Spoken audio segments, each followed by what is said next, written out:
Ladies and gentlemen, boys and girls, welcome to the Dad Religion Podcast. My name is Jason. I am one half of this island of misfit toys. The other half is to my right, Mr. Jim. How are you, sir? I'm doing well. How you doing, Jason? I'm good, man. Hey, how was your holiday week? I know we're a little Holiday. late in this game. Your Yeah. Thanksgiving holiday Well, weekend. we're in the middle of holiday season, so we could probably branch either way and talk about it. We had a really good Thanksgiving. It's a hectic week because it comes on the tail of us camping, and so I'm rushing home after camping, and then we have to return the RV and unpack, and then get ready and cook everything, and then go to Thanksgiving. So it was a lot, but it was really cool. We got both of our daughters were able to be there. Um, it was cool. Luca's first Thanksgiving. He ate himself some sweet potato pie, and dug it, had himself some, mashed potatoes, Who dug it. who made the sweet potato pie? Christine makes a sweet potato pie. It's Okay, the fair enough. bomb sweet potato pie, dude. In fact, she's gonna make more for Christmas. Happy about Very that. Usually nice. we only get it once a year. It's not a health item, let us just say. Hey, sweet potatoes are not bad. It's No, all the no, brown no. sugar and everything else you throw in there. Butter, lots and lots and lots of Lots of butter. Yeah. Sour cream. There's sour cream in there too, yeah. yeah. Yeah. She's been Mm. making that since we were kids because I think her mom made it back in the day. So, and here's the thing, I hate yams. I hated yams. I never liked yams. As a kid, the yams would be left on my plate. I know it's stupid because they're sweet and yummy and it doesn't make any sense. It wasn't until I had Christine's sweet potato pie that I changed and converted on it. Spicy Nona's sweet potato pie. I'm telling you, I can see a business venture there. Spicy Nona's sweet potato pie. Yeah. Marketing. Yeah. We're marketing right now. Yeah. We'll get a caricature of her on the front with one sweet potato pie in each hand, a little apron on. By the way, Spicy Nona's just right over there in the chair. Yeah. I didn't do much. I didn't do anything. We are getting ready for Christmas where we're heading to Detroit for Christmas. So we kind of kept it low, just us, nothing crazy. Cooked a Did you? basic Thanksgiving dinner, watched my team lose, and had a No, few sorry about that. beers. And that was it. Sorry about that. Watched, it was rough, man. I had to listen to that game because we were driving, but, yeah, it didn't feel good from the opening snap. I just didn't get a good feeling. You get a sense, it was the same way I felt the same way with the Chiefs and the Cowboys. I thought for sure the Cowboys were gonna win from the early onset of that game. I didn't know why, but just looked Cowboys that did way. win. Oh, you They knew. did, Yeah. yeah, it And just then we didn't went seem in and beat the Cowboys last week. So it's like, you never what is know. that could mean that the playoffs are gonna be really entertaining this year, and I hope they are, you know? Yeah. It's cool. Yeah. Um, So somebody who did the halftime show for, Detroit? It was Eminem and who? The Jack White. dude, that was awesome. That was pretty cool. I Yeah. mean, at least audio-wise, it was cool. Yeah, I think Eminem was a producer on all of it. Mm. I think he was head of the Dude, think about how smart that is to bring in a dude like Jack White who can basically hold down all of the music for you, and now you're having a real live music performance with hip hop, which is always hard to do because, hip hop is so you've got to be on the meter, you know what I'm saying? With rock and roll, you got a little bit, you could be on the back of the beat, you could be on the front of the beat. If you fuck up with hip hop and you're not right where it's supposed to be, it sounds off when it's live. I don't know if you've ever experienced that, but I've gone and seen hip hop live before, and Oh if yeah. they're just a little off, it's just sorry, didn't work out, but that was awesome, and bringing in Jack White was a pretty smart idea because he could just hold that It, down. yeah, it's gonna be a fun Christmas. I listen, I love Michigan during Christmas, and I bet. Detroit gets a bad rap as this horrible city, and it's the complete opposite. It's Yeah. an amazing city. If it didn't snow so much or is cold is for how long it is, I would probably think about living there again. But yeah, it is what it is. It So is what are you cold. doing for Christmas? Oh We yeah, it is. are they gonna you gonna have a white Christmas, do you think? Is it gonna be snowing? Or will the snow at that point be on the ground and no longer melt off? Or how does it work? There's snow on the ground right now. Snow's been very minimal the last decade, I'd say there. But I looked at the forecast, and obviously it's a little too soon to check, but it says it's supposed to snow on Christmas. I got my fingers crossed. A white How cool would Christmas that would be? be dope. Yeah, That would be it'd be dope. dope. We had a white Christmas once because we were up in Big Bear, but it's special. I mean, you're in Big Bear, you expect it, but it's cool when you walk out and there's just a little bit more snow than there was the day before. It's Yeah, on your car and shit. 100%. Yeah, Yeah, that pretty was cool. awesome. We're going to do open house on Christmas Eve because so like now that our kids are getting older, the oldest one has a baby and a family that she, is attached to, and our other daughter has boyfriend, and like they're starting to, look to split their time. So for Christmas Eve, we are going to have Christmas Eve open house here at our house. So just people Hmm. come by. We'll have our daughters are going to be here, and Luca will be able to be here, and then just a couple friends. We don't have anybody here in the house anymore, so what used to be bedrooms have now been opened up into like, one's going to be like a TV room, one's going to be a den, but we're going to have Christmas. Well, we're going to have a bar in one room and then cigar room maybe or something. Not really a cigar room, but it'll look like a cigar room. We don't smoke cigars. Or Christine does. I don't. Isn't that funny? Christine will smoke cigars and I won't. Because So she's the boss.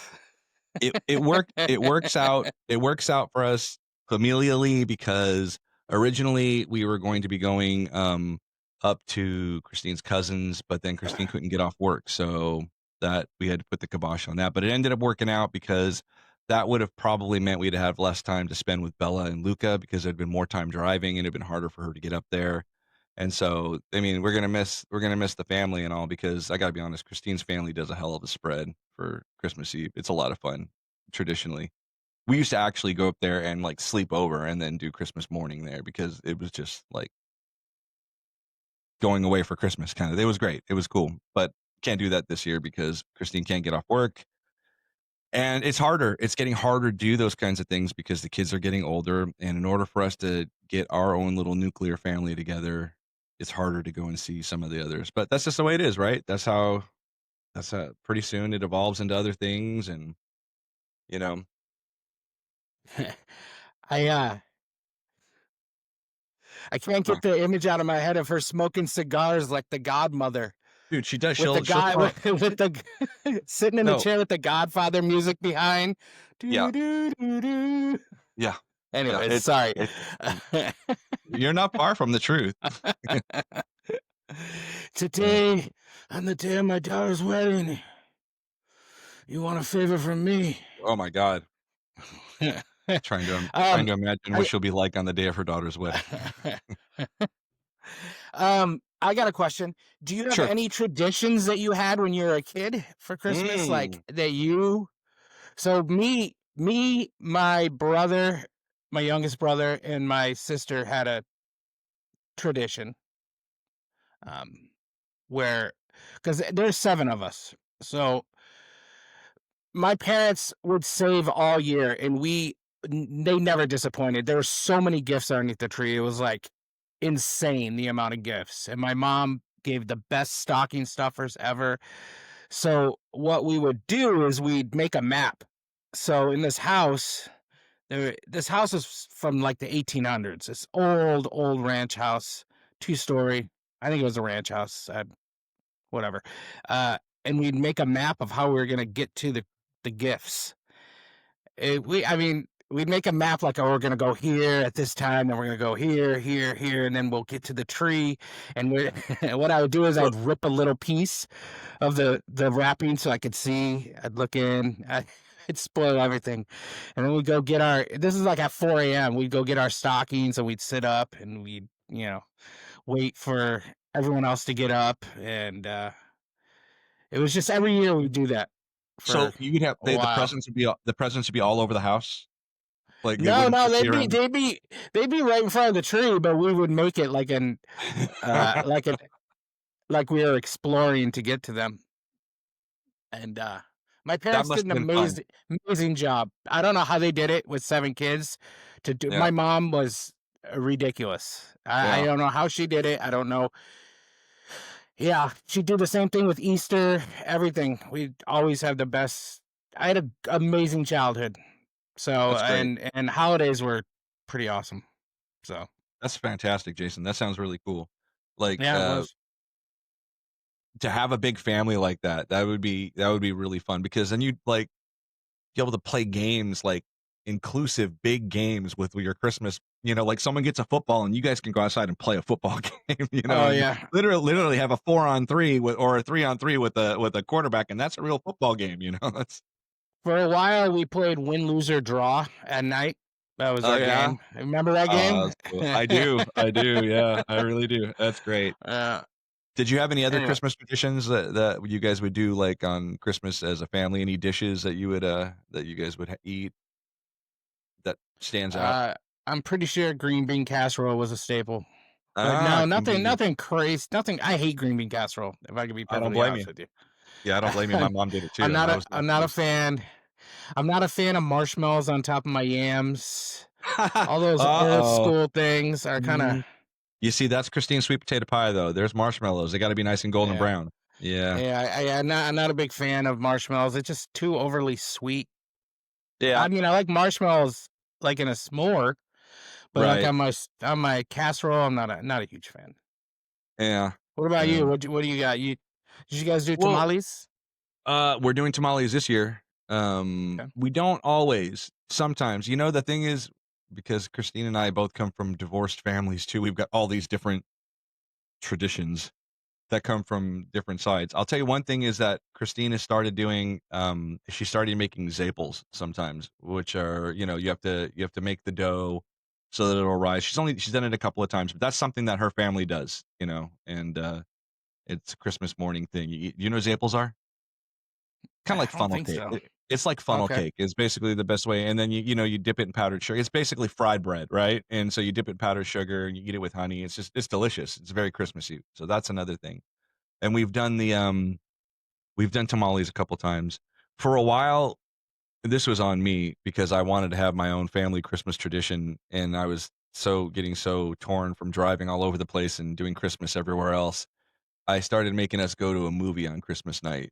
Mm. After everything was done, the 4 of us would go and see a movie, and so I think we saw one of the, um saw one of the Marvel ones. I think we saw Wicked one year. We've seen a bunch of them. But that's no longer gonna be the tradition. We're not going Christmas night now because Bella can't make it. So we're gonna still keep the tradition of doing a movie, but it's gonna be the day after Christmas or the weekend after Christmas. But it's just gonna be the Got one it. thing that we get along to do. But holidays have always been different for us, except for when we would go to Christine's aunt's house, in which case talking lasagna and sausage and peppers and just like the bombest food, like Italian spread. But other than that, it changes a little bit for us every year, I think. Mostly. Nice. Well, hopefully it's good for both of us this year. I My traveling's dad gonna suck. yeah, that's not gonna be fun. My No. dad and stepmom, they do a sirloin roast on Christmas, and that's become pretty traditionally delicious. I'll tell you that. He Right. smokes it too. Like, oh, it's really good. And Nice. and that group, which it seems like the last maybe decade or so, that's where we settle on Christmas night or Christmas afternoon. They do a white elephant gift exchange. It's pretty fun. And it was like it started off just like a regular white elephant gift exchange, but they've incorporated so many rules now that it's like this very strict and regimented. If you touch that bag, then that bag is yours. And they take all the presents and put them into like brown paper bags, so you can't really tell the difference, and you can't shake it, and you can't look, and then you can't collaborate with your spouse. Like they've like, got police, man. It's like crazy. That's not fun. That's what Protestants do, bro. Protestants need the rules. They want all kinds of rules, and they want everyone to follow the rules the way they understand them. So it's Well, a very Protestant Christmas. let me tell you something. White elephant has rules, and those are the rules. You Yes, should be able to collude and take what you want and steal, and that's what's the right. fun about it. Well, and the thing is, we get the cheaters just get more sophisticated. Yeah. The more rules you try and put in place, the more entertaining breaking them becomes. You know, so I All right. personally, Jason, I do not like present circles. I don't like sitting around and everyone watching everyone else open up presents. It's a little triggering for me from when I was a kid. I don't like it. Like I used to like I used to like my parents are divorced, right? So it started off where my dad and stepmom would give me all of my presents when I went on Christmas Eve to my grandma's house, but then all of my cousins are watching me open up a monumental stack of presents while they each have like one or two from the aunts and uncles and grandma. If you get what I'm saying. I've got like a Yeah. huge pile. And then my aunt like put the kibosh on that, and she's like, "Oh, I don't want my little kids watching your son open up all their presents," which is understandable. I don't fault her on that. So they started sending him home with me, and then my little brother Paul on Christmas morning would watch me open up a big old stack of presents while he had his few, and then my mom would have to like, well, I don't want him to open up a small, she'd hedge a little bit, so I'd get less from them because they would want to match the stack. And then my mom put the kibosh on that and said, you can't do that anymore, Ken. Have him open his presents at your house. So then whatever visit I would go to my dad's house that was closest to Christmas, I would then open up all of my presents while my two little brothers sat there and watched me open up all my presents with no presents of their own. And I just started to hate it. Like, I just want to get through it as fast as I possibly could. You can't blame the little kids for their greedy faces and feeling, why is this guy opening up all these presents and we don't get any? I understand the point of view from all of the kids. I understand the point of view from all of the parents, but it sucked for me. I never really enjoyed it. Yeah, I mean, it Yeah. is And probably so cool at first, then it just gets weird. it was cool once. Yeah. Yeah. I think it was cool once. And then after that, it was just uncomfortable. And then to make it less, people start giving me a lot of boring shit like clothes and things like that kids would not get jealous over. Like, Oh, yeah, socks, underwear. Yeah. So that kind of sucks. I regret the fact that I don't enjoy that, but I don't enjoy that. I would rather be up cooking breakfast while other people are opening presents or something like that. No, not in my family though. In our little circle where we are, I'm perfectly fine with that. That's great. Getting gifts for my kids and my wife, that's all fun. Going to grandma's house and sitting there while everybody opens up their presents gets a little triggering for me. Yeah. Yeah, this year I get to, I'm going to be cooking Christmas dinner. Nice. What are you going to do? You don't know yet. No idea. The price of beef is through the roof. Number one, it's insane. The price of everything is through the roof, but beef is through the roof, like big time. So, well, that's not true, Jason, because the new president came in and said he was lowering costs on everything, and so he's been here for a year, and so you're incorrect about that. We should check with the White House and see if costs are not like lower. They could probably tell you where to go and get the beef because you're clearly looking at you're only looking at liberal sources, I think. For beef, clearly. I buy a lot of groceries per week, so I know. Yeah. But bro. Yeah. You had to make it political. You had to go there.